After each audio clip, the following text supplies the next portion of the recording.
Shapley and Joe Ziegler, who revealed his identity for the first time at Wednesday's hearing, doubled down on the allegations that investigators were repeatedly blocked and stonewalled from seeking further information that could implicate President Biden, and requests by U.S. Attorney David Weiss to bring more serious charges against his son were denied. However, the two liberal networks that carried every hearing involving Russiagate, the Ukraine scandal January 6th, and both impeachments declined to cover the IRS whistleblowers that fuel the corruption allegations against the Democrat currently in the White House. They instead aired limited segments recapping the testimony. NBC News correspondent Ken Delanian appeared on MSDNC to downplay the whistleblower claims, echoing talking points from Democrat lawmakers at the hearing, chalking up the testimony as being more routine disagreements between investigators and prosecutors, and invoked Shapley's legal team having ties to Republicans. Meanwhile, CNN correspondent Zachary Cohn was invited on air to highlight the comments made by Jamie Raskin, stressing GOP lawmakers have failed to connect any of these investigations to the president himself. Well, when you're actively being blocked, it makes it kind of hard. Got a lengthy one here from Kanekoa the Great. IRS whistleblower Gary Shapley's opening statement on DOJ corruption and the Biden family's crimes. We're going to listen to just a bit of this. This is a 15-minute opening statement, so we're not going to go through the entire thing. A little bit of commentary down here. Terry in SoCal says, "How are the Biden crime family not charged still?" And to which I came back and said, well, they can't find a prosecutor who won't shoot himself in the back of the head twice. Let's listen. Thank you for inviting me to testify here today. I want to thank every member and staffer on both sides of the aisle who work for the work you do to represent your constituents and hold government accountable. My name is Gary Shapley. I have worked as a special agent for IRS criminal investigation for 14 years. I have risen to become a senior leader in the organization and currently supervise 12 elite agents in the International Tax and Financial Crimes Group. I have worked directly with United States attorneys in multiple districts and have supervised or investigated cases in more than a dozen United States attorneys' offices across the country. I have led, planned, or executed undercover operations or search warrants in more than a dozen countries. I have investigated and managed some of the largest cases in the history of the agency, recovering more than $3.5 billion for the United States taxpayer. In this country, we believe in the rule of law, and that applies to everyone. There should not be a two-track justice system depending on who you are and who you're connected to. Yet, in this case, there was. Based on my experience, I'm here to tell you that the Delaware U.S. Attorney's Office and Department of Justice handling the Hunter Biden tax investigation was very different from any other case in my 14 years at the IRS. At every stage, decisions were made that benefited the subject of this investigation. For example, prosecutors concealed contents of Hunter Biden's laptop from investigators. DOJ slow-walked steps to include interviews, serving document requests, and executing search warrants. Warrants that were ready as early as April of 2020, but were delayed until after the November 2020 election and never pursued. Investigators were not allowed to follow up on WhatsApp messages from Hunter Biden's Apple iCloud backup, where he suggested he was sitting next to his father. Assistant United States Attorney Leslie Wolf cited the optics of executing a search warrant at President Biden's residence as a deciding factor for not allowing it, even though she agreed that probable cause existed. Prosecutors instructed investigators not to ask about the big guy or dad when conducting interviews. The Biden transition team was tipped off about interviews the night before the investigation went overt, a fact my FBI counterpart confirmed to this committee in a recent testimony, where the result was that only one witness spoke to investigators that day. These are just some of the examples of how our investigation was stymied. I'm not here to support partisan agendas on either side. I'm here because our tax system relies on the American people having confidence it is administered fairly and equally for everyone, regardless of your last name or political connections. If the handling of this case was inappropriate, it doesn't matter whether it happened under a Republican or Democrat administration.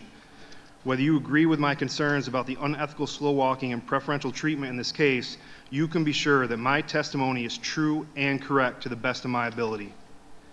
Unfortunately, the way this has already been handled by some members and the media has done immeasurable damage to future would-be whistleblowers. I have been attacked as incompetent and falsely accused of being a liar, a leaker, or both. all by people who... And what Shapley said is important. By the way, we definitely dropped a signal here. I caught that, and Mowai caught it right about as well. I saw that there was an extra notification over on Discord, and I went to go check it out and saw that we dropped briefly about 3 minutes ago. A new YouTube link is out, so if you guys want to share that out for YouTube, I can get that up into the chat for you guys. And Rumble obviously stayed up and running, and so did Twitch. Those obviously don't need new links, but yes, that we're still contending with Spectrum. So after the stream, since we are doing the recording for Spotify, I will re-upload the recording so you guys can enjoy Contemporary in its full viewing form without having the cutoff here. So check for that. Otherwise, again, you can always check us out on Spotify because that didn't drop. That's on recording. That is not on. That's not dependent on what the stream does. So that is where we are at for that. As far as what Shapley said, the point is to try to prevent whistleblowers from coming forward, especially if they're coming forward against Democrats. My big fear right now is that Mr. Shapley and Mr. Ziegler both, or Mr. Ziegler's partner perhaps, contracts a highly contagious form of depression. Because that seems to happen on people that go against the Uniparty. So I do wish him well. I do hope that Shapley comes out with a statement saying whether or not he is depressed or has any sort of a self-harm idea, so we can go back and talk him out of that. I'm going to say that he probably doesn't, and yet he might be able to do this. As far as, but again, what he said. I've been discredited, I've been called a white supremacist, I've been called incompetent, I've been called a bad IRS agent, I've been called all this kind of stuff. They're trying to make sure that the people who are going to go vote for Joe don't think that anything that he says in this hearing are credible. Number one, they don't want to air the hearings themselves so they can go back and sanitize it and make it say whatever it is that they want, but also don't want people to go back in and be glued to this lie, because why would you listen to somebody who's completely incompetent? So that is what we have for that. Kind of pisses me off when Spectrum does this, by the way, because we were starting to climb in the viewership over on the main channel. We did get back up to 5 over on the Rumble side. Let's see, what else do we have here?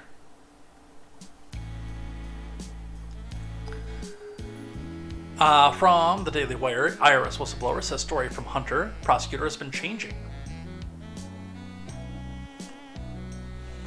One of the IRS whistleblowers from Hunter's investigation said the DOJ said Delaware's U.S. Attorney, David Weiss, are not being consistent in attempts to complain, charging authorities in the matter.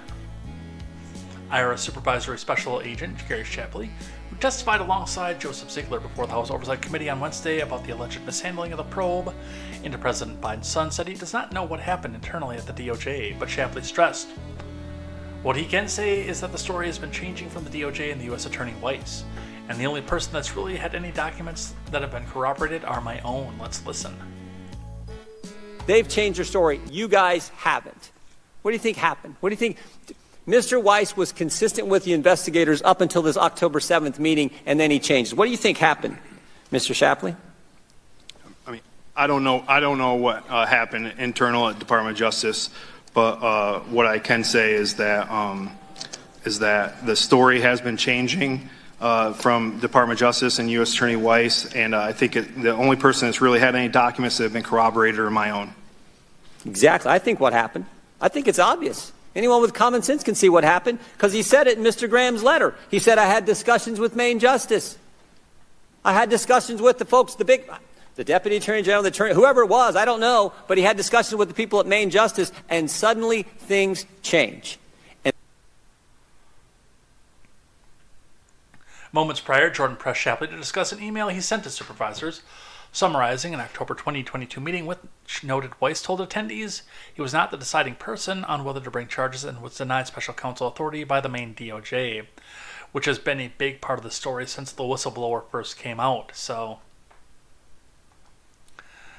and we have seen a lot changing on the story to begin with. I mean, just what we see in the news every day. we see a lot of change for that, so that's where we go with that. Second whistleblower goes public. We know who that one is. That Ziegler was our second whistleblower. We'll skip that one. From the Blaze.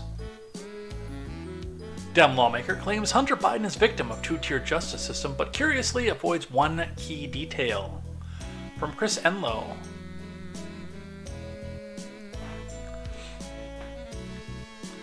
Rep. Dan Goldman claimed Wednesday that Hunter is the victim of a two-tiered justice system. But testimony from IRS whistleblowers quickly dismantled that narrative. Ahead of a House Oversight Committee hearing, Goldman dismissed whistleblower claims that the DOJ officials interfered in the Hunter investigation. There actually is no basis to say what this is somehow political interference or weaponization, as Republicans say of the Department of Justice, Goldman claimed. In fact, based on my experience, I'm shocked that Hunter was even charged with these crimes. So the fact that he's even taken a plea deal, in my mind, demonstrates a two-tier justice system against Hunter Biden, he asserted. Goldman, however, provided no evidence to back his claims. On the contrary, two IRS whistleblowers who played key roles in the Hunter investigation have testified under criminal penalty about alleged DOJ interference. Not only has U.S. Attorney Weiss not explicitly denied some of these claims, but the whistleblowers alleged there were witnesses to Weiss's own admissions of interference. Importantly, the New York Times, a former newspaper, has independently confirmed some of the allegations that Goldman claimed are fantasy.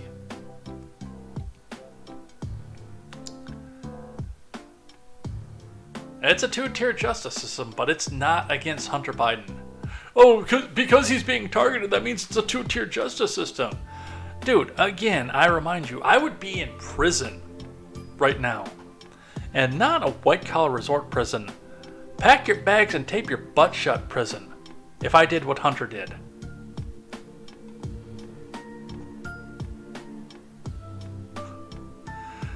Mogwai says, got a feeling someone's about to find a rocky stool and a freshly tied rope. Just a brief one here. Kind of a TLDR of the hearings because they were very, very long today. Ashley Munoz for president says, House Oversight Committee questions IRS whistleblowers on live television. The Democrats, but what about Trump? Which is like the entirety of their platform at this point. Thank you, Ashley Munoz. From the Daily Mail, FBI told Hunter Biden investigator to avoid Congress's questions in latest bombshell about efforts to shield first son investigation from public eye. From Stephen M. Lepore. A lawyer for the FBI told an agent who investigated Hunter to avoid answering questions from the House Oversight Committee as news continues to leak about the criminal investigation into the first son. The committee is probing whether the officers looking into Biden's tax affairs and drug use on gun permits gave the 53-year-old preferential treatment. FBI counsel Jason Jones sent a letter Sunday to the agent, whose name has been redacted, just hours before they were set to testify before the committee, telling them to dodge questions about the ongoing investigative activity. Oh, but I was told that only Republicans dodge questions.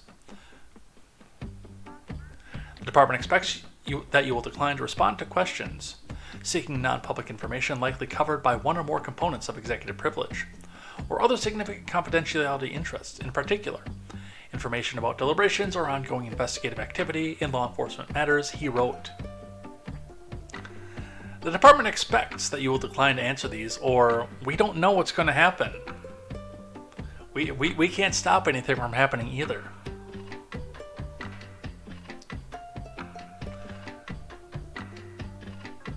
That's not ominous or anything. We've got one more. We've got the Jamie Raskin quote before we go on to how this all got derailed in the end, which is a lot of fun as well. Reading from Breaking 911. Michael on the YouTube stream, or whether this will kick us off again. Looks like we did reconnect. But the audio platform is not registering the disconnect, of course, again, because we're going straight from the recording.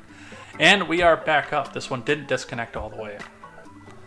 Oh man, I wish I could have the conversation with Spectrum and figure out what the hell is going on with this.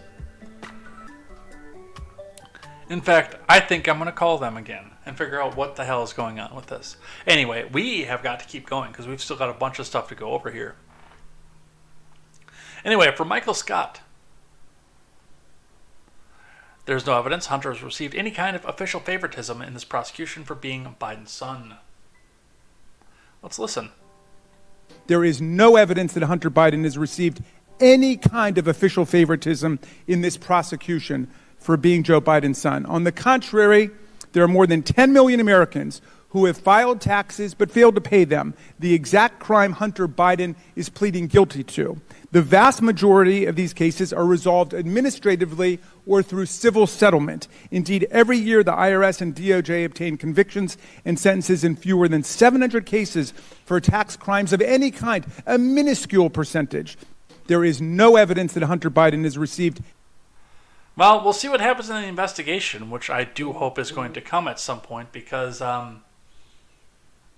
you keep telling me that there's no evidence, but we've got people who could be put in prison for 5 years to 10 years for telling a lie, saying that it's there. All right. Moving on to Marjorie Taylor Greene. Harry Sisson to start off with. What the fuck? Marjorie Taylor Greene just showed non-consensual nude images of Hunter Biden on the House floor. This is disgusting. Totally unacceptable. And we'll talk about why this was a stupid thing in just a moment. But also taking it straight from the horse's mouth.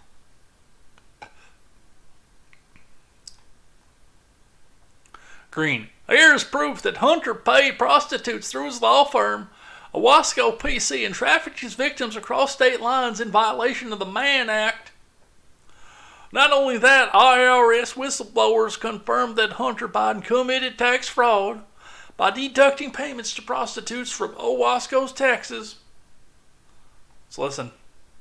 Thank you, Mr. Chairman. Before we begin, I would like to let the committee and everyone watching at home that parental discretion is advised. I would also like to remind everyone that on our Oversight Committee, we provide oversight into all parts of the federal government, including their Department of Justice, and their willingness to prosecute and their unwillingness to prosecute, and whether it's politically motivated.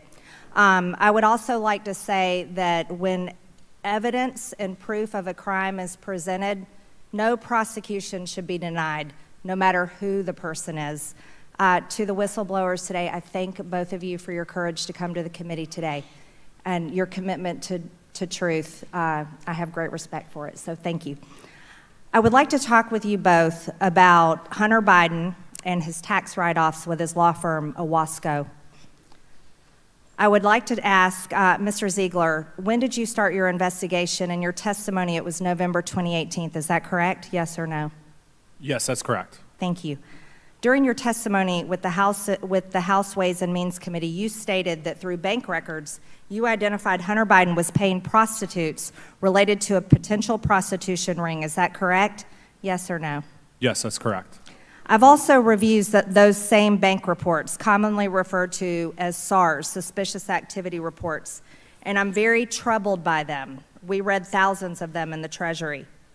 This particular excerpt from a SARS report talks about human trafficking and in regards to Hunter Biden and Owasco and payments he was making.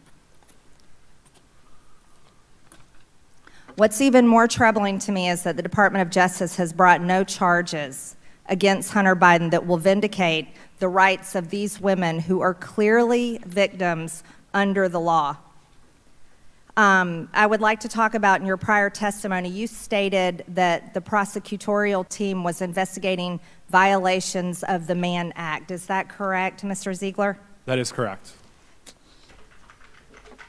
Regarding the Mann Act, if a person is transported across state lines for sexual activity, such as prostitution, that could be a violation of a federal law. Is that correct? I actually recently looked at the federal law regarding Mann Act, and I believe that that is correct, but I would refer you to the DOJ manual. Thank you. I would like to present this to the committee. This is showing Hunter Biden paying for a victim's United flight from LA to Dulles. I believe this is a violation of the Mann Act. This is Hunter Biden's, this is his proof that he bought the ticket. He bought it for this woman right here. He flew her from Los Angeles to Washington on June 14th, flew her back to Los Angeles, California on June 15th of 2018. And I would like to point out that if he was purchasing her a plane ticket for sex and traveling across state lines, do you believe that to be a violation of the Mann Act, Mr. Ziegler? So I can talk to specifically what's in my transcript regarding the Mann Act. So I know we were compiling the information together. Yes, but Mr. Ziegler, as the law states, by the code of the law, it states traveling, paying someone to go across state lines is prostitution. It's a violation of the Mann Act. Let me just move on just one more second here. So when Hunter Biden paid for this woman And there it to is. do this with him, to travel across state lines from California to Washington, D.C. on June 15th, this is a violation of the Mann Act. This was prostitution. Let me continue. Did Hunter Biden also use his company, Owasco PC, to pay? Way to turn this back around, away from actual very serious allegations in the reform of the DOJ, the favoritism of the DOJ, and Joe Biden's business dealings, and make this all about Hunter Biden's junk.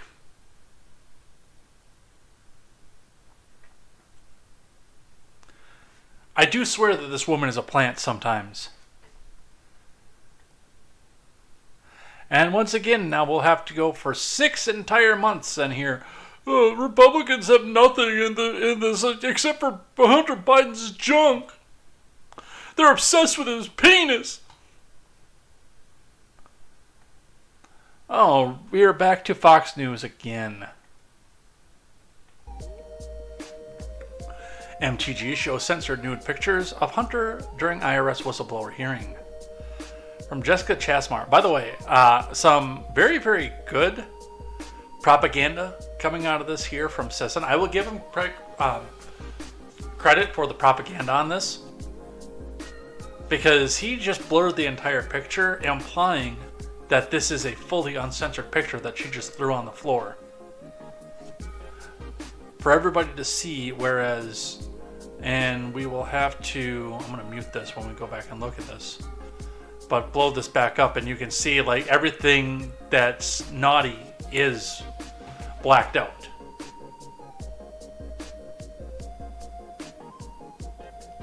Because this is for evidence, not for beating off to. But that is good propaganda, by the way, Sisson. And I'm sure every one of your paid and botted followers believes that this was just a full-out naked picture. Reading from Fox News.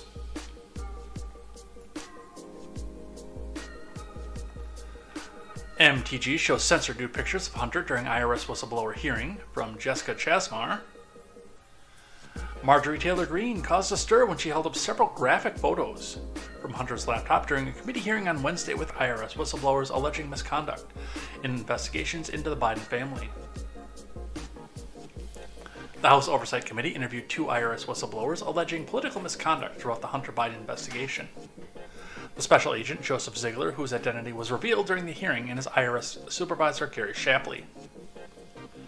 Shapley previously blew the whistle on alleged political influence surrounding prosecutorial decisions throughout the years-long federal probe into President Biden's son. Ziegler testified Wednesday that Hunter itemized $10,000 in deductions to his 2018 tax return for a supposed golf club membership that was really a sex club membership, and that he wrote off payments to prostitutes as business expenses.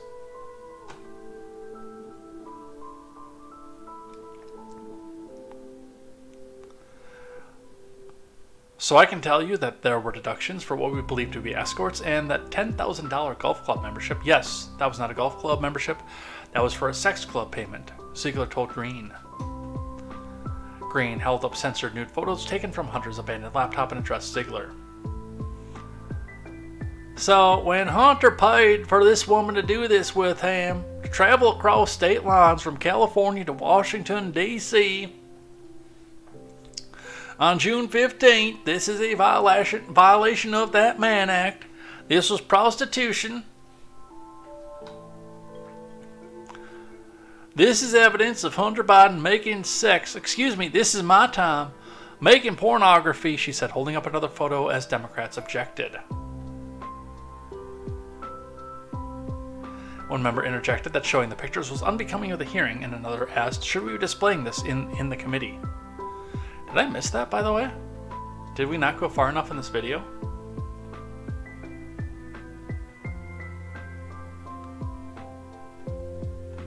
Kind of want to scroll ahead at this point and see. I also kind of want to make sure we didn't just drop because the video is not loading the rest of the way.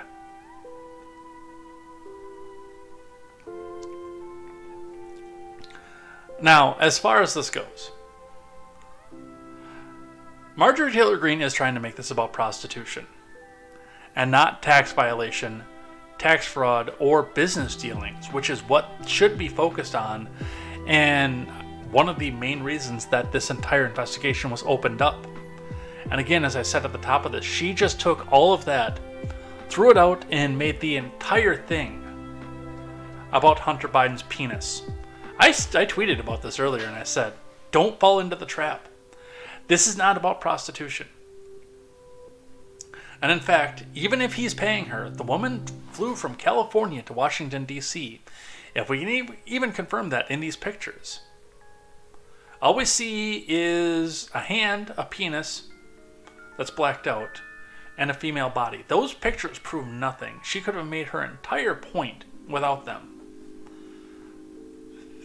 But now the Jersey My Wife's Son Reliance of the world, and the Harry Sissons and the Chris Mowrys and the JoJo from Joyce and the people like that are stuck on another talking point of, oh, Republicans are obsessed with Hunter Biden's penis. It's all his penis. It's penis. They're obsessed with his penis.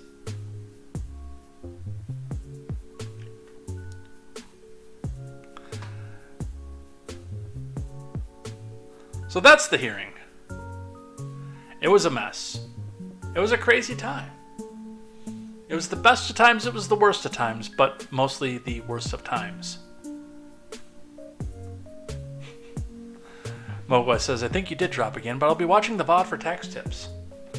Yeah, I am glad that we started doing the recording on this one because Spectrum is never going to get any better.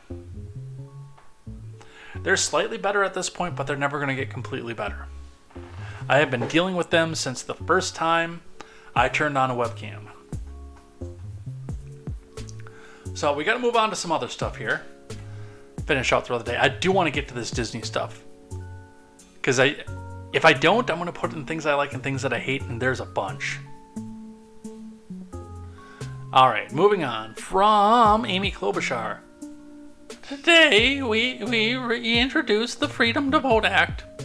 Honored to lead the Senate bill, pass it on so that all Americans will be able to vote in a country built on freedom. To which Frank, who if you're not following Frank, you should, Richard Rawl, 1086 on Twitter, reminds us that all Americans can vote.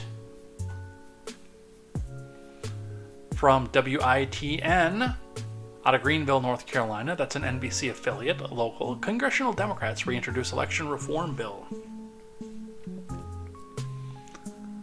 From Josh Roltenberg, House and Senate Democrats reintroduced a bill Tuesday that would strengthen federal prosecutions of voting rights. The legislation is in response to a proposal House Republicans put forward last week, encouraging states to make their own changes. We want to show Americans who in Washington is fighting for them and who is fighting against our hegemony. said Senate Majority Leader Chuck U. Schumer at a press conference. Schumer said democracy is facing unprecedented threats. No, Schumer's hegemony is facing unprecedented threats, like we have not seen in more than a century. That's why Democrats have reintroduced the Freedom to Vote Act. The Freedom to Vote Act would fundamentally right-size our democracy, advancing access to the ballot, ending the scourge of concentrated money in our politics, Act Blue, and giving our voice to everyday Americans. The bill would set a national standards for voting by expanding early and mail-in voting, while strengthening rules about election security, redistricting, and campaign finance. All unconstitutional, by the way, and not from the amendments, from the articles. It would also establish how states could require voter identification and make Election Day a federal holiday. Again, everything that's in that paragraph right there would require a constitutional amendment.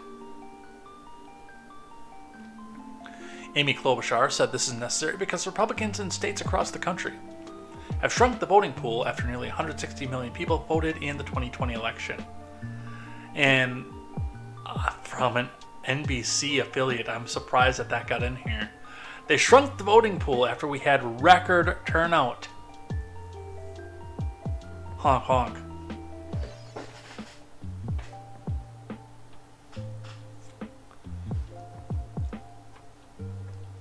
By the way, Mogwai, saying that you want to go back and check the VOD, are you subscribed to YouTube?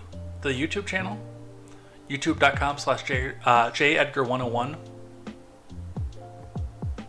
Because that's where the unedited version, the undropped version, is going to be uploaded to. And Rumble, of course, which I believe is also JEdgar101.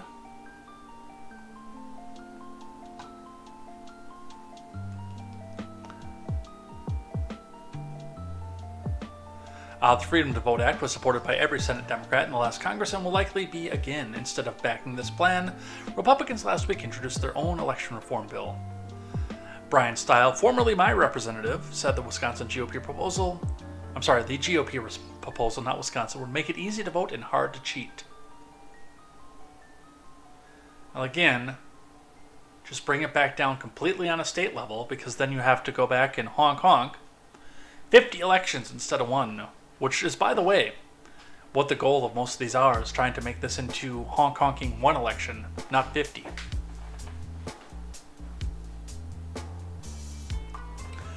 E. Jean Carroll, the story that will never die.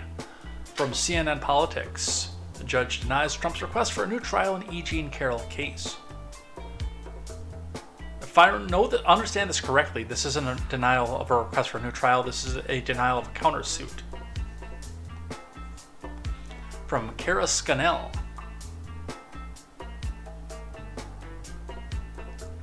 A federal judge has denied Trump's request for a new trial in the E. Jean Carroll case, finding the jury, who found that the former president sexually abused and defamed Carroll, did not reach a seriously erroneous result.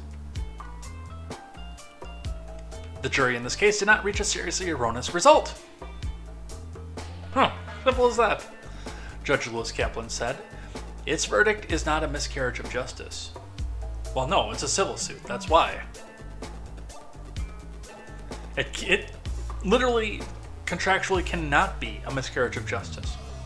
It's a civil suit. Trump had asked for a new trial after the jury awarded magazine columnist E. Jean Carroll $5 million in damages. Now that the court has denied Trump's motion for a new trial to decrease the amount of the verdict, Carroll looks forward to receiving $5 million in damages that the jury awarded her in the Carroll 2. She also looks forward to continuing to hold Trump accountable for what he did to her at the trial in Carroll 1, which is scheduled to begin on January 15th, 2024, said Roberta Kaplan, attorney for Carroll.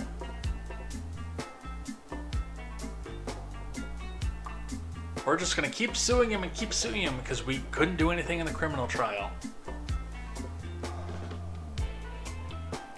And he should sue, but a rare one from the Washington Post over here.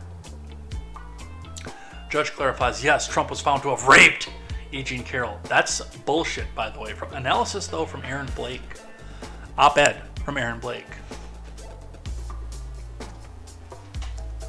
After Trump was found liable of sexually abusing and defaming E. Jean Carroll, his legal team and his defenders lodged a frequent talking point. Despite Carroll's claims that Trump had raped her, they noted the jury stopped short of saying he committed that particular offense. Instead, jurors opted for a second option, sexual abuse. This was a rape claim, this was a rape case all along, and the jury rejected that and made other findings, his lawyer Joe Tacopina said outside the courthouse. A judge has now clarified that this is basically a legal distinction without a real-world difference. And do you know why he did this? I can tell you why he did this. He says that what the jury found Trump did was in fact rape, as commonly understood. The filing from Lewis Kaplan came as Trump's attorneys have sought a new trial and have argued that jury's $5 million verdict against Trump in the civil suit was excessive. The reason they argue is that sexual abuse could be as limited as groping of the victim's breasts. Kaplan roundly rejected Trump's motion Tuesday, calling that argument entirely unpersuasive. No, he did that because, as I mentioned just a moment ago, Trump is filing a countersuit because as soon as the jury came out and said, no, he did not rape you, or we don't have evidence to say that he raped you, she went on the news circuit right away and started screaming, oh, he raped me, and the jury said so. That is defamation, by the way. And Trump has a case for defamation, except for the fact that now Mr. Kaplan has said, oh no, you don't have a case. No, just take that bullshit out of here. Honkety honk honk, honk honk honk. What a load of bullshit. Let's talk Boebert. God, how late did I get started today? I just looked over and we're only 1:15 in. I thought we were way later than that. Not that I'm complaining. I do like talking to you guys, but... Alright, Victor Shi, the world's youngest delegate. And paid promoter as well. Lauren Boebert is an asshole. She was handed a pin honoring the victims of Uvalde's mass shooting, and she threw it in the trash. No acknowledgement, just throw it in the trash. This is how a sitting congresswoman treats gun violence victims. Beneath contempt. Let's watch with volume, because we just happened watching. And this is, by the way, selectively cut as well.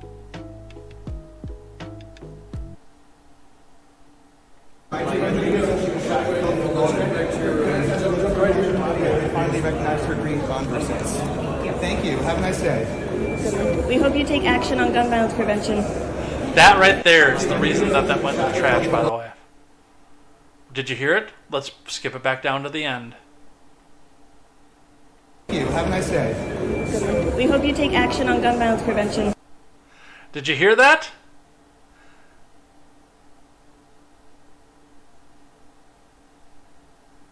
So, and before we even read the articles that are associated with this, the people that were handing out the pins don't give a flying fuck about Uvalde and the kids that were murdered there.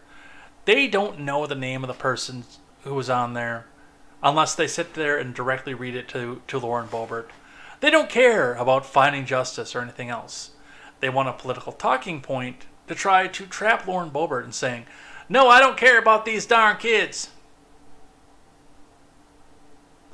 They don't give a damn about the cause that they're doing off of this. And that's why that went right into the trash. It is 100% why. 100% why that went right into the trash.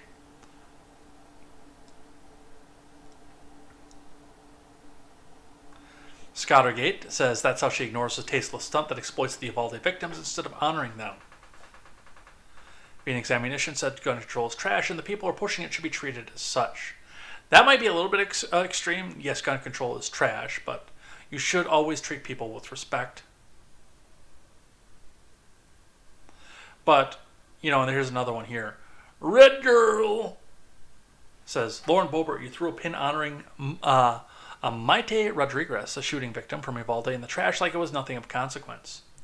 You're truly a piece of shit. That kid was 10 fucking years old. These kids need Congress to fight for them, and unfortunately that means people like yourself. Instead, you're more concerned about Donald J. Trump, a corrupt grifter who cares more about himself than he does the country. Thanks for showing us who you truly are. Again, a person who could have made this political point without turning it into a political point for somebody else. Her opponent in the last election, Adam Frisch, for 2024.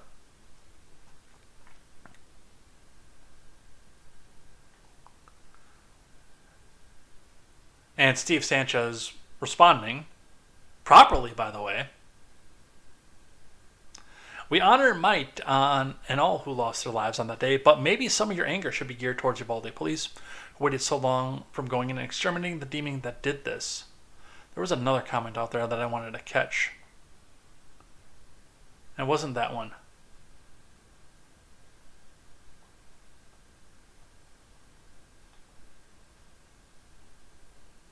Yep, the pin doesn't support anyone, it supports a political agenda.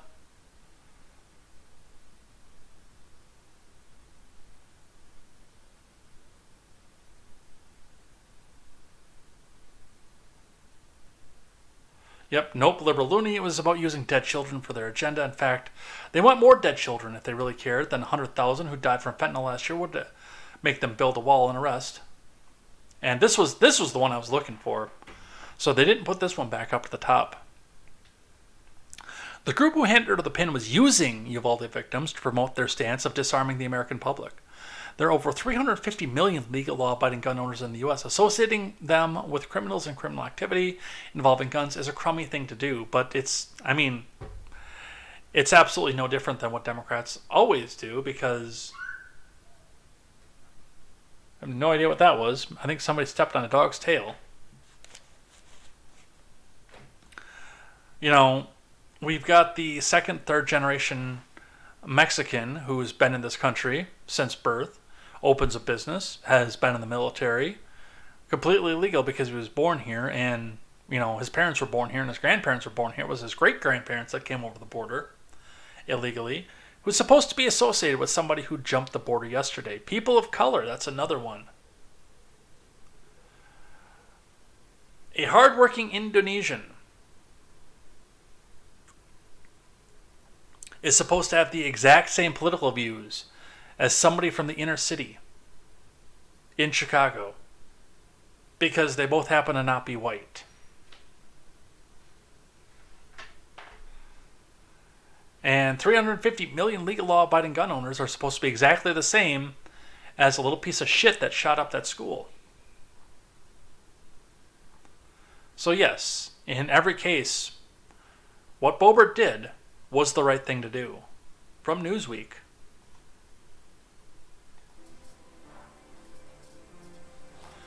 Lauren Boebert throws out pin honoring school shooting victim. That is not even close to what happened, but from Nick Mordowanek.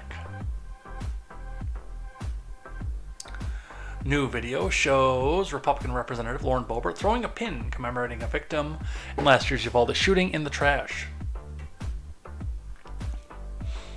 The pin featured green Converse shoes in honor of Maite Rodriguez, one of the 19 child victims killed in May 2022 at Robb Elementary in Uvalde, Texas, the deadliest school shooting since the Sandy Hook Elementary School massacre in 2012. Perpetrated by somebody who couldn't afford the guns that he had, I will add.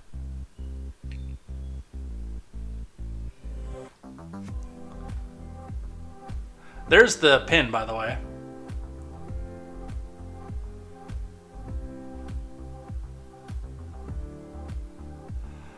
A Twitter video posted on Tuesday showed members of multiple organizations saying the pin was reportedly being handed out in the halls of Congress by members of March for Our Lives, a national organization working to curb gun violence across America, and Lives Robbed, an organization formed by the families of the children murdered at Robb Elementary. So people who are standing on the bodies of children to make a political movement. The video posted on Twitter showed an unknown member from one of the organizations speaking with Boebert in a congressional hallway. The individual tells Boebert the pin was in memory of Rodriguez, who was wearing green Converse sneakers the day of the Uvalde massacre.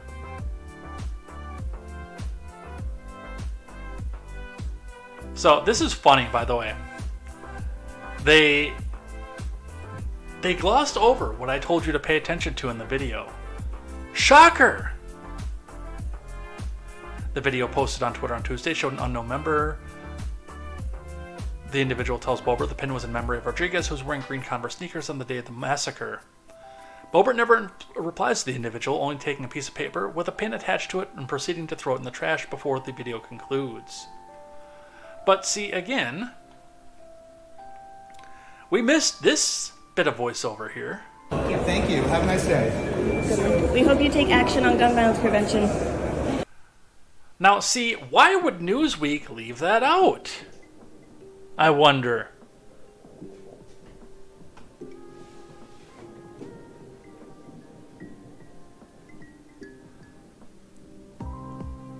The propaganda is in full force, and I'm telling you, the propagandists are afraid. Jumping to the other side of the aisle, the Daily Beast. Another outlet that I don't use very often on this platform. On this program, rather, I should say. The Daily Beast. GOP seizes on Pramila Jayapal's Israel misstep to split Democrats. From Ursula Perano. Don't worry, the Republicans are only going to seize for one day. They'll go back to pouncing soon enough. One Progressive Caucus chairwoman, Pramila Jayapal, called Israel a racist state. She was quick to apologize and walk back her comment. But Republicans were not going to let just a good controversy die. Ever since Jayapal made the comment on Saturday at the liberal Netroots Nation Conference, Republicans have devoted much of their attention to humiliating the Congresswoman, tying the rest of the Democrat Party to Jayapal's words and highlighting the divisions. Which is not what's happening, number one, and number two, to the ones that are doing this, that's not the way that's not the thing to do. A one-page resolution from August Pfluger of Texas declared that Israel is not a racist or apartheid state, and said the U.S. would always support Israel, because of course they will, and announced that Congress condemns anti-Semitism and xenophobia. Republicans put the legislation to a vote Tuesday night and overwhelmingly adopted the resolution 412 to 9-1. House Democrats, a part of the party that has deep divides and nuanced disagreements about Israel, were left with little options other than to vote the resolution up or down. This is just so perilous, said one Democrat lawmaker. The fault line, with the exception of literally less than half a dozen outliers in the caucus that are pretty stridently anti-Israel. Beyond those outliers, the fault line is between sort of absolute or categorical pro-Israel, principled, and more nuanced pro-Israel.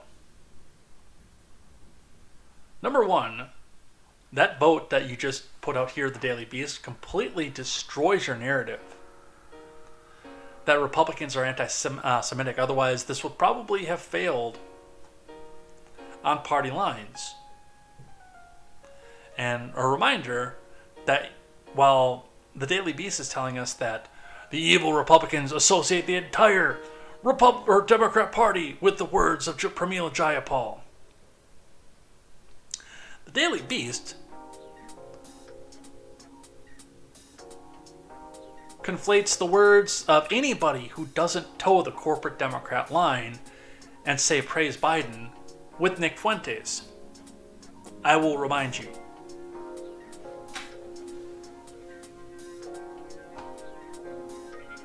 That goofy little bastard.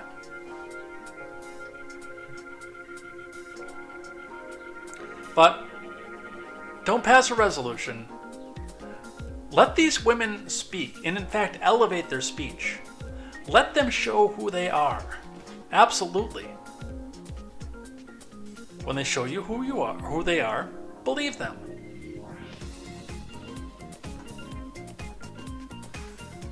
Some abortion news today from the ACLU of Louisiana. Breaking! Legislators overturn John Bel Edwards' veto of House Bill 648. A bill that bans gender-affirming care for minors and takes away parents' rights to make healthcare decisions about their children. Lawmakers have voted to overturn Governor Edwards' veto of the House Bill 648, have chosen to sacrifice the health and safety of Louisiana's transgender children and undermine the rights of their parents. Do you remember, by the way, when parents didn't just drop everything and give kids whatever they wanted when they screamed, "If you don't give me everything that I want, I'm just going to kill myself"? This is extreme government overreach and a direct threat to the civil liberties and constitutional rights of all Louisianians. We condemn today's override of HB 648 and will never stop fighting to protect the rights of transgender youth and their families. I mean, if you stop trying to trans the kids so desperately, we wouldn't need to do some of the things like this. Like, it wasn't 10 years ago when the idea of transgender surgeries for minors, or any sort of healthcare for minors who hadn't even had their nuts drop yet, or eggs, if the case may be, wasn't a controversial topic. If you're transsexual now, you will still be transsexual when you turn 18, and we cannot be held liable for this anymore. We didn't need to have government overreach because you guys weren't doing stupid crap like this.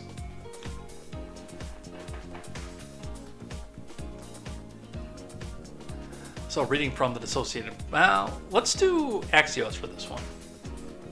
Reading from Axios today, Louisiana bans gender-affirming care for trans youth despite governor's veto. From Carly Coloth Wells, author of Axios New Orleans. Big shocker.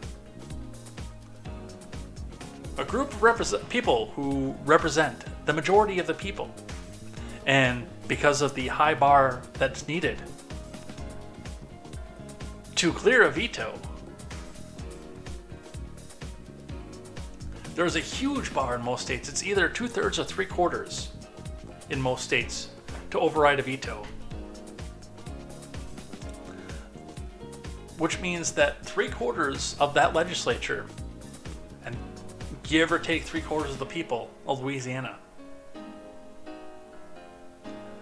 think that this is a good idea, so much so that they're not going to recall their government official over the whims of somebody who probably wasn't elected by more than 50 to 55%. I don't know what the statistics are for this particular election, but I would not be surprised to find out that it's within the margin of error somewhere.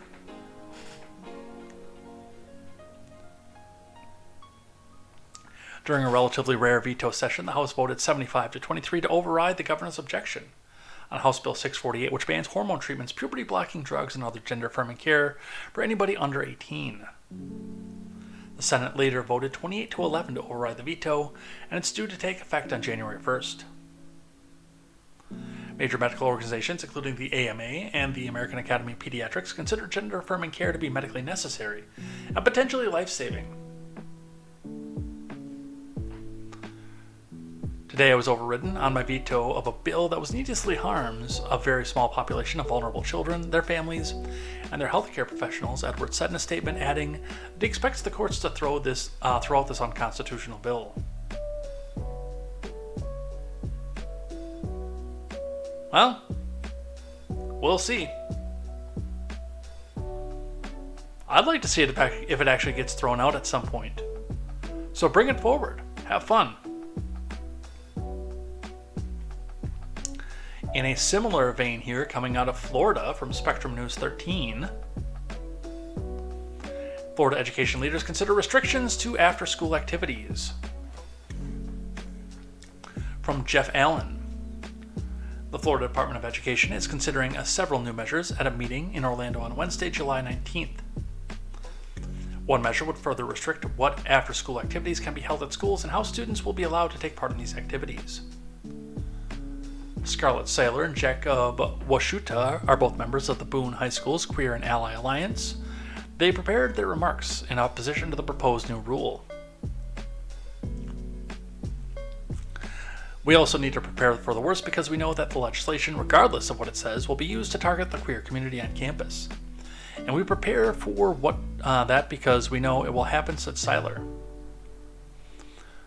The proposed rule would not just notify parents, but require parents to sign off permission for their students to attend any after-school event, which, by the way, was the norm when I was in school. Now, mind you, that was 20 years ago. But this is not a new concept by any stretch of the imagination. Anything after school, yes, I remember having to have a permission slip every single time.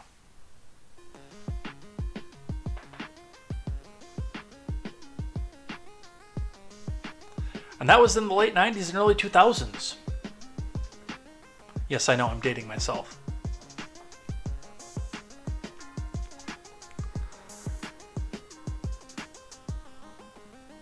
Washuta says that would prevent students whose parents don't approve of who they are from taking parts in activities where they could get acceptance. I don't, and obviously I'm not going to copy paste out of the Discord, but there's nothing in my rules against quoting the Discord. I will I will come out and quote Midget B from the Discord earlier when I put this article in and says, "Oh no, we can't trans the kids in secret." I trolled him a little bit, but he was exactly on the nose with this one.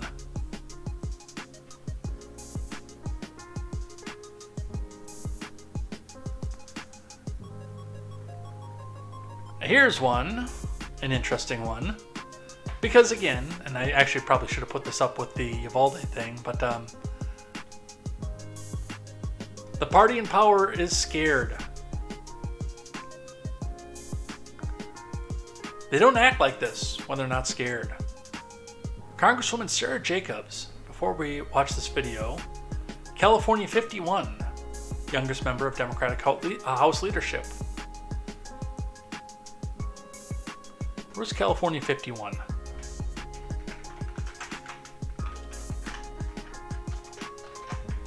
#51st District. There we go.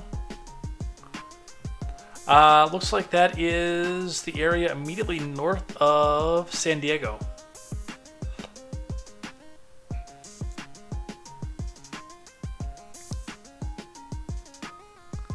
Anyway, the video here.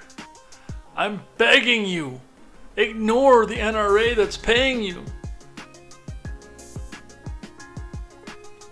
Gun violence is the #1 killer of kids and teens in America. For so many problems facing our country, we don't know what to do. We don't know exactly how to fix it.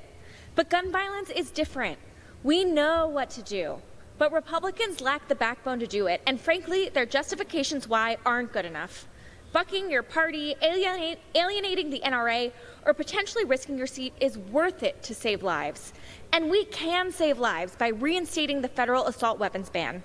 The 1994 ban that was implemented when I was only 5 years old decreased gun massacres by 37%. And when that ban expired, gun massacres rose by 183%. Reinstating this ban would prevent parents from having to say their final goodbyes to their children. It would prevent the trauma we knowingly pass on to future generations, and it would prevent the never-ending what-ifs, if-onlys, and what-could-have-beens when thinking about the loved ones we've lost. So I urge my colleagues to do the right thing and reinstate the federal assault weapons ban. Gun violence is the #1 killer. Define an assault weapon, please. Let's talk Disney, because this is interesting. And I've got a few articles on this one here, but we're going to start with a video from the Daily Wire. All of Disney to Apple. What? This has been a rough year for Disney. Their streaming business is expected to register a loss of $800 million, and Disney Plus lost 4 million subscribers just last quarter. So where will Disney go from here? Follow the Daily Wire to stay updated. Is this actually happening? Disney CEO Bob Iger has put Freeform, ABC, and FX up for sale, and possibly Disney Plus next. Apparently, these streaming services never really picked up like the company quite thought they would. But the tea gets even juicier, because rumor has it, Bob Iger may end up selling all of Disney to Apple. What? This has been a rough year for Disney. Their streaming business is expected to register a loss of $800 million, and Disney Plus lost 4 million subscribers just last quarter. So there's a few things to go on with this. Number one, taking some of the biggest IPs. I thought I had an article up here about this. Apparently I did it because I wanted to do it for things I like and things I hate tomorrow. But as of right now, it looks like Lucasfilms is getting set to be sold back to George Lucas, which, oh, please, God, please. But to go Freeform and ABC, which I mean are pretty much one and the same. ABC and then cable ABC, as what those two are, and FX plus ESPN. To get rid of all of those, in and of itself, is saying that they're doing, like, they're having a hard time. They've talked about selling the entire service of Disney Plus off, which, given their partnership with Hulu, would mean that it would probably become Hulu Plus. And I wonder how they would honor the subscribers there. Now, I am an outlier off of this in that there's enough retro stuff on Disney Plus that I actually enjoy it. Seeing some of the stuff that I either missed as a kid because we didn't get the Disney Channel till later, or some of the stuff that just was there. Like one of my favorite Disney movies, Stepsister from Planet Weird, is on Disney Plus. I like looking back at that and feeling the nostalgia of that one.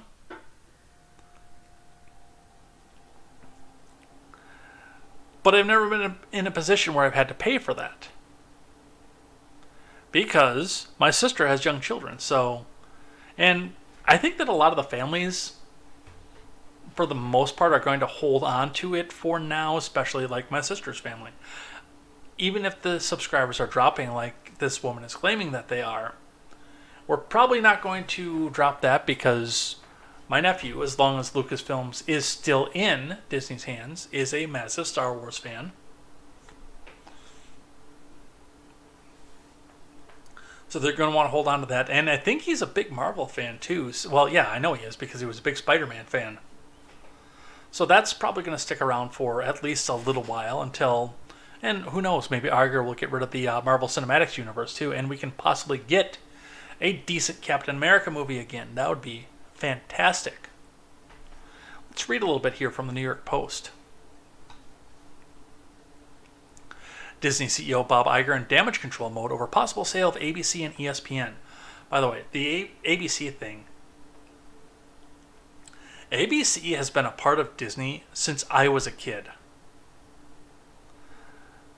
All the sitcoms that I used to watch on TGIF on ABC, there is no coincidence that all of them took a trip to Disney during their runs, because it was a big promotional thing for some of the most popular television programs on TV at the time.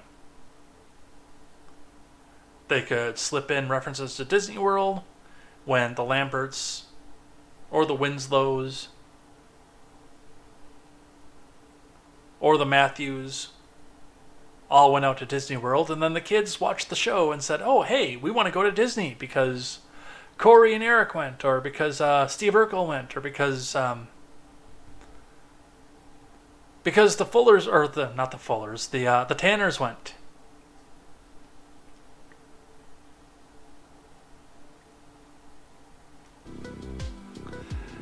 The ABC thing has been a thing for a long time. The ESPN thing, I think, is a little bit more recent, but the ABC has been a long, long time.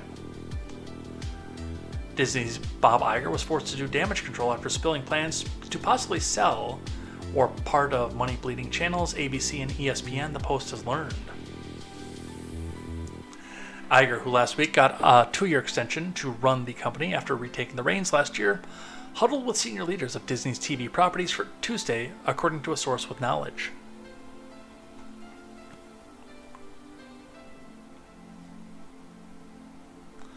Iger met with senior leaders of the television group and reaffirmed his commitment to the value of the businesses, and also ABC News, the source said, adding that he was doing some damage control and reverting back to the previous talking points.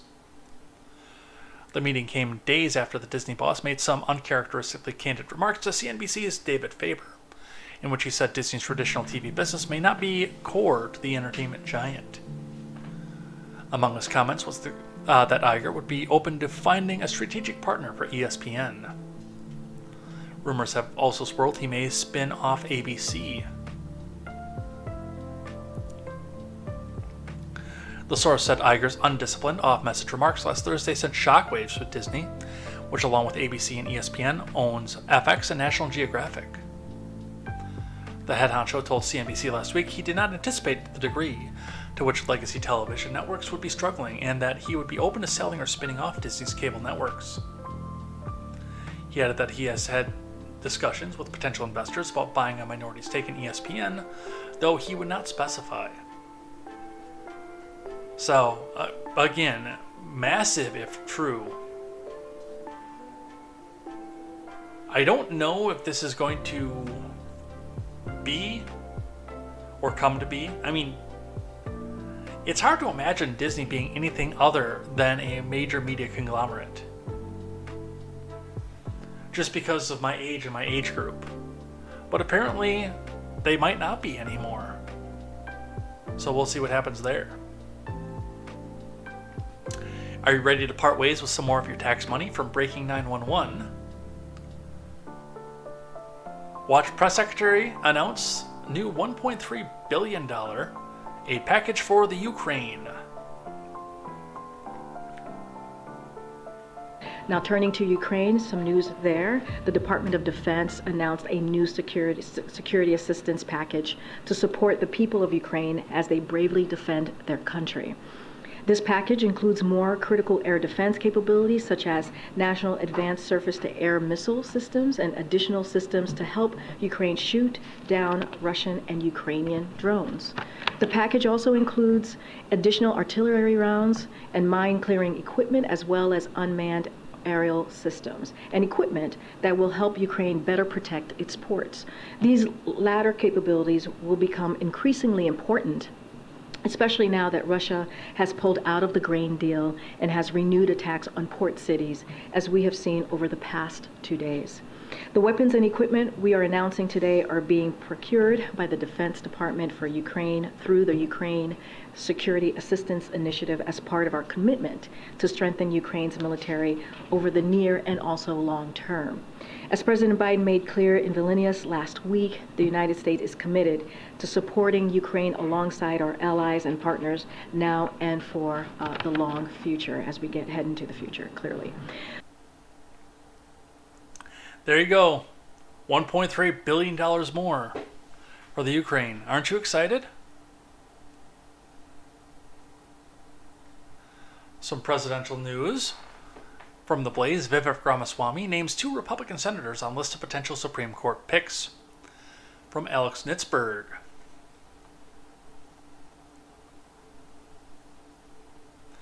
Republican presidential hopeful Vivek Ramaswamy released a list of people who he would consider nominating to the Supreme Court if elected. 2 of the figures on his list are sitting GOP senators. Ramaswamy listed 9 figures as high court candidates, including Ted Cruz and Mike Lee. You know, I don't really care for Ted Cruz, but I'm not 100% opposed to him being on the Supreme Court either.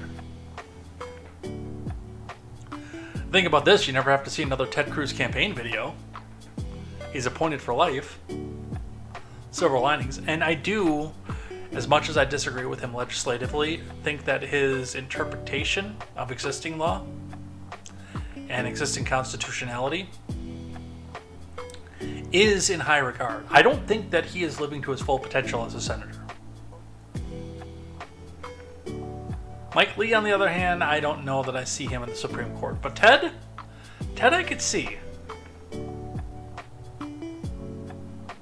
He also listed 7 appellate court candidates, so he is going through with this as if he's going to win. He's not going to win, but he is actually putting a plan out there. I think he plans to run again or be in a vice presidential spot, which wouldn't be the worst decision in the world either.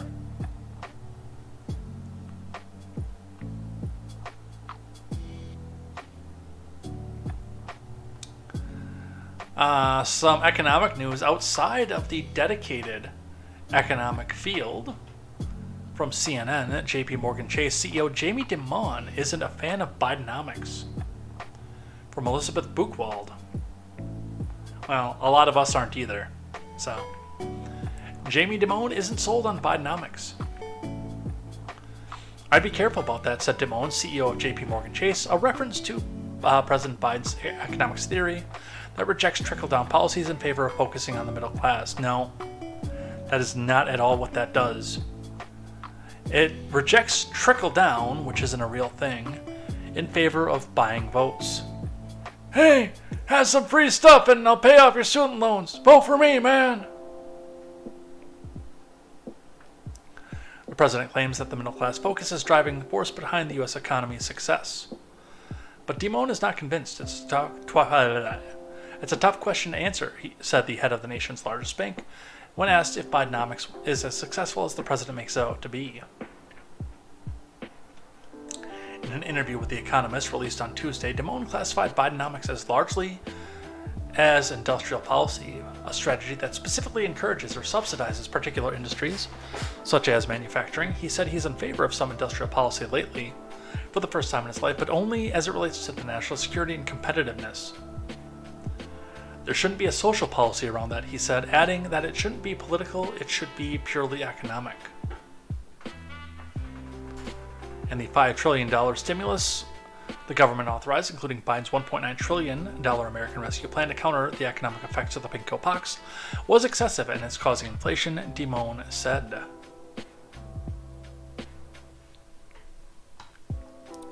Spot on, Dimon. I don't agree with you on much, but spot on that one.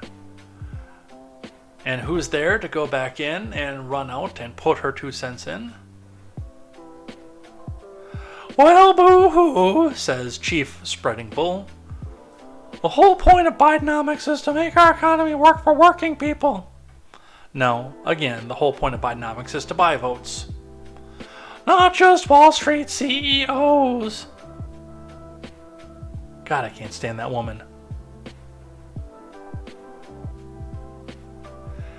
Witchy Chick says it cost me $75 to get 2 packages of cheese, lunch meat, a green pepper, 5 Roma tomatoes, 3 cans of black beans, lettuce, and small container of cottage cheese. Work for working people, shut the fuck up. I want to know where Witchy Chick is buying groceries, because that sounds like a discount for that shopping list. That's like $120 here.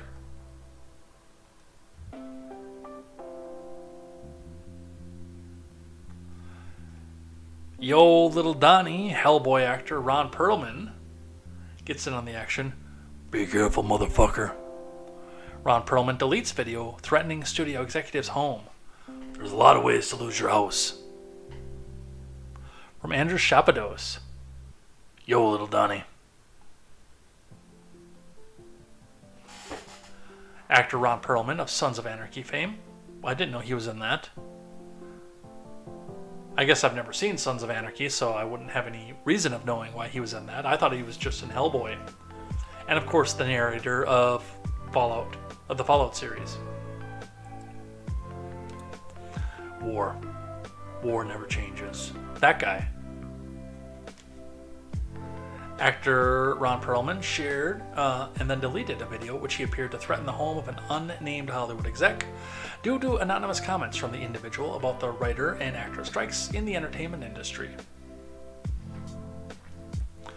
The first joint strike between the Screen Actors Guild, the American Federation of Television and Radio Artists, and the Writers Guild of America since '60 was well underway, and executives have stated they're ready for the long haul.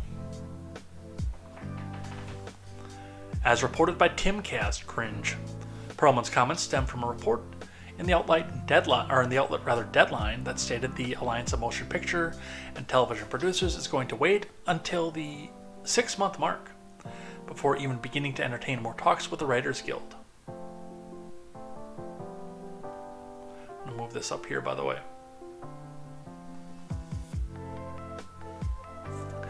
Not Halloween precisely, but late October for sure, as the intention said an unnamed producer. The end game is to allow things to drag on until union members start losing their apartments and losing their houses, a different studio exec told Deadline. Perlman, perhaps channeling his role as the president of a biker gang in the hit show Sons of Anarchy, appeared to make threats to the unnamed executive in a later deleted Instagram video. And it does look like we were able to get that screen capped and saved before it got deleted. Let's listen. One thing before I get off this.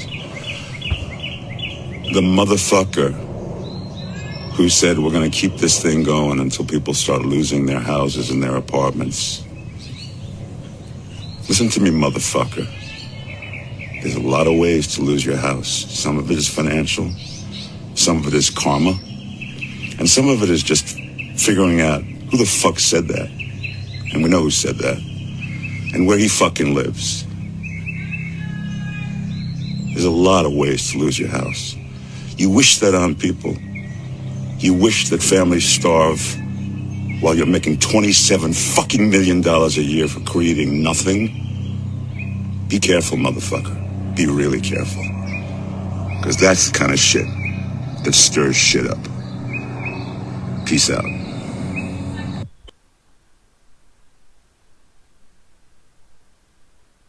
Perlman posted a follow-up video in which he claimed he didn't wish anybody any harm. Yeah, okay. Okay, yeah, that's... Yeah, oh yeah, you definitely didn't wish anybody harm. There's a lot of fucking ways to lose your house. Fuck you.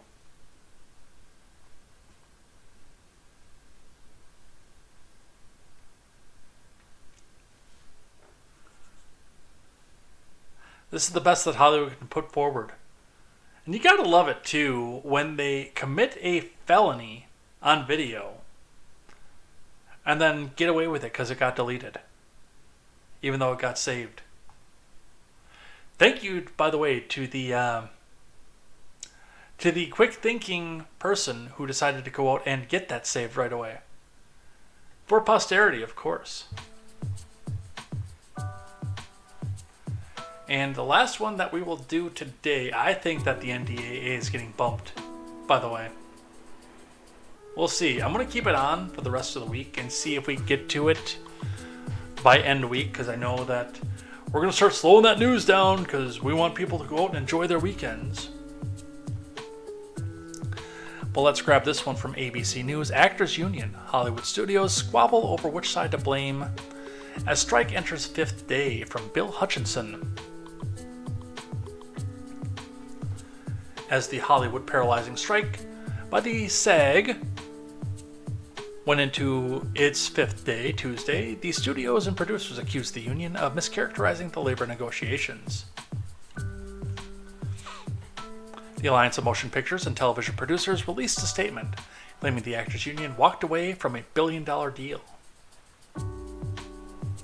SAG-AFTRA continues to mischaracterize the negotiations with AMPTP. Not only does its press release deliberately distort the offers made by AMPTP, it also fails to include the proposals offered verbally to SAG-AFTRA. On July 12th, the studios and producers said in a statement released on Monday. The AMPTP statement quickly came in response to one issued by SAG-AFTRA on Monday, in which the union accused the studios and producers of taking advantage of workers. Here's the simple truth. We're up against a system where those in charge of multi-billion-dollar media conglomerates are rewarded for exploiting workers, the union statement reads. SAG-AFTRA's national board voted Thursday to go on strike after it said negotiations that started June 7th broke down. The union's 160,000 members formed picket lines Friday morning from Hollywood to New York. Meanwhile, we don't get blasted with any new garbage television. What's the downside here, by the way?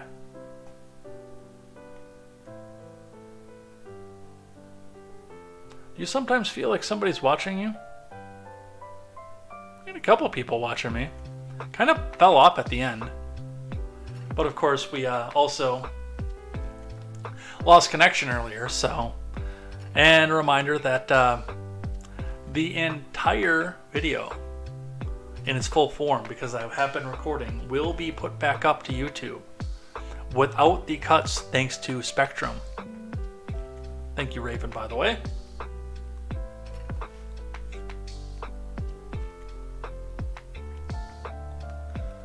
Here's the simple truth. We're up against a system where those in charge of multi-billion-dollar media conglomerates are rewarded for exploiting workers, the union statement read.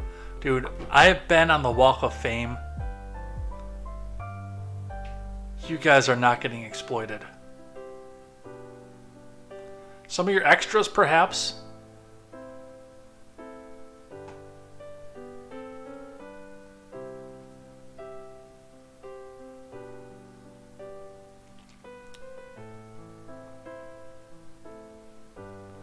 All right, let's see. The union's contract expired at 11:15 p.m. Pacific time on Wednesday. So we've got no new television. We've got no new bad writing. Is the Mogwai says many seasons of The Bachelor I see, many more episodes of The Kardashians. Are those affected by the strike? I have no idea. I have not had network television in a long time. So I wouldn't know what's going on with that, but that is what we have going on for that. And with that, we're going to conclude our news show. We will pick up with NDAA over the end of the week and a couple other news stories that we're going to have to cut for the night. But we're going to finish out talking about something that I am thankful for because, well, that's the right thing to do. We finish out Wednesdays on things that restore my faith in humanity, things I'm thankful for. It's been a wild week. It really has. I was supposed to be working by myself all week. I wound up not working by myself, thankfully. But that was what the original plan was, and I did volunteer for that. But it's definitely been crazy. But one of the things that it's pushed is, more advancement coming off of where I'm at right now. I am miles and leaps and bounds ahead of where I was last year at this time.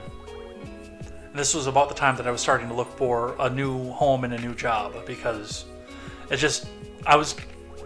with inflation continuing to be on the rise, and it's still on the rise no matter what they come out and tell you. It's still 3% up. If you're sitting here and you're not even allowed to have a raise, you're going backwards at some point. So I've come forward a long way. And again, I've always said one of the most thankful things that I've had here right now is that I get to be closer with my family. And I was looking at other markets. I was. There were a lot of different markets that I was looking in. I was looking down in Iowa and places, down in Georgia, down in Tennessee, Florida, out in East Tennessee possibly, and some of the states around there. But I wound up having a job where I could come back out, interview, get everything done, while I was close to home and close enough to where I could just make a day trip out of it and get everything done and going. So it's brought me here, it's brought me closer to faith. Obviously, I've been able to go back to church a little bit more and feel, I don't know if I'm going to stay with the church that I'm at, but I also have some options in the area that I'm in. But just, it's not like my last church where people reached out to me in the aisle and said, hey, we're glad to see you here. It's just, at this point, it's if you're not in the club, they don't even acknowledge you. So there's that aspect to it, but there are 5 other churches of my denomination around the city. So I can go into the city and probably go find 2 or 3 more. So there's going to be that aspect to it. So it really has been. I'm still thankful for the fact that, we're starting to pull into double digits on viewership. I don't know why it says error to subscribe to you. I don't know either. You can check me out on other platforms if it's giving an issue with that. Twitch.tv/jedgar101, rumble.com/jedgar101. There are other platforms out there, but thank you, by the way, for coming out to subscribe. That's awesome. I don't know why there's an error either. It's the first time I've heard of that, but thank you for that. And there you go. Something else I'm thankful for. Raven looking to subscribe to me. Thank you for that. dlive.tv/jedgar101 is another one too. Join the Discord. The announcements are always out there. If that's if you want to be a part of the conversation. But with that, we're going to head out of here for the day. Let's throw some outro music up and finish off for the day.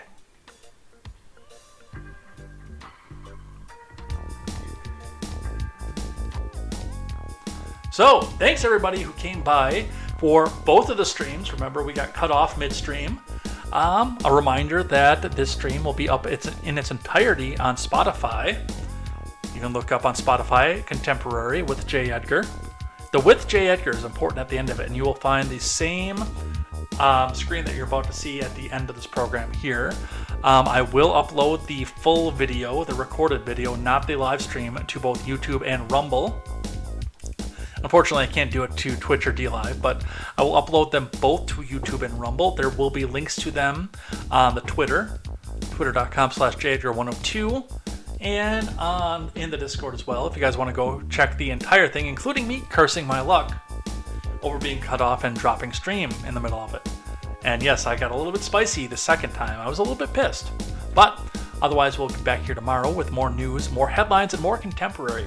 Probably be a little bit after 6 again because I'm going to be by myself for most of the day tomorrow as well. So we'll have that. But I do look forward to seeing you here for that. Take care. Have a good night. Hug your family. Grab some dinner. Call your friends. And we will see you here tomorrow for more news, more headlines, and more contemporary. And until then, I am Jay Edgar. And this is Contemporary. Take care.